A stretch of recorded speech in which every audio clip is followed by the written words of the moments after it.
મેં phone on કર્યો, સમાચાર મળે કે ડીસા તાલુકાના ધુવા ગામમાં કોઈ ફટાકડાની ફેક્ટરીમાં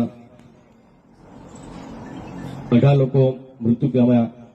એ સમાચાર જાણીને ઘણું દુઃખ થયું અને આજે અહીંયા કોરખોડાસા રોડ પર આ ફાર્મમાં બર્થડે મારો ઉજવવાનો હતો, પણ આ સમાચાર સાંભળીને મને ઘણું દુઃખ થયું અને મને થયું કે ભાઈ આવા દુઃખદ સમાચાર હોય અને હું અહીંયા બર્થડે સેલિબ્રેટ કરું એ બહુ સારી વાત ના કહેવાય. એટલા માટે તમે લોકો, તમારો પ્રેમ છે, તમે લોકો અહીંયા આવ્યા છો મને બર્થડે વિશ કરવા. પણ